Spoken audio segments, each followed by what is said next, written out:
देखिए, जिन्होंने बहुत तरक्की की है, जिन्होंने चांद पर जाने वाले अस्त्र शस्त्र सब बना डाले,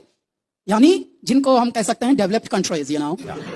उन लोगों की भी विचारों की पगला गए जब हर बात से अपने दिमाग से ऐसी ऐसी मशीनें पैदा कर दी, जैसे अब ये हमारे सामने रखी हैं, कभी कभी हैंग होती हैं। जो ऐसी मशीनें बनाने वालों को भी जब परमात्मा के दर्शन की आवश्यकता पड़ी, तो वो कोई नीम करोली बाबा हमारे कैंची में है, उत्तराखंड, छोटा सा गांव, कोई वहां आ रहा है,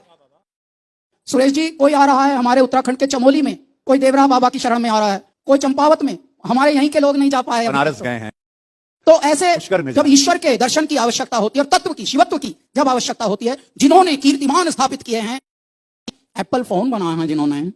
जिसकी लाइन लगाकर बड़े बड़े मस्तिष्क वाले, बड़े बड़े बुद्धिमान, बड़े बड़े धनी लोग लाइन लगा के, या October is launching 14 Apple 14, please book for me too, जो वो कर रहे हैं, उन लोगों ने जिन्होंने ये आविष्कार किए हैं, वो कहाँ आए? हमारे भारत में। भारत में इसलिए आए क्योंकि गांव गांव में ये संपदा है, ये शक्ति। देखिए, जिन्होंने बहुत तरक्की की है, जिन्होंने चांद पर जाने वाले अस्त्र शस्त्र सब बना डाले,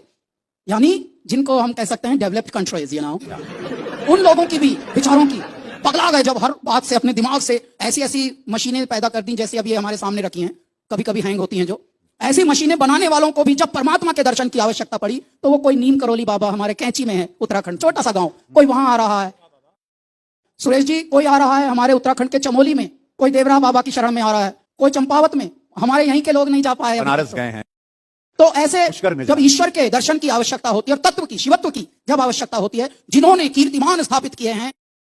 एप्पल फोन बनाया है जिन्होंने,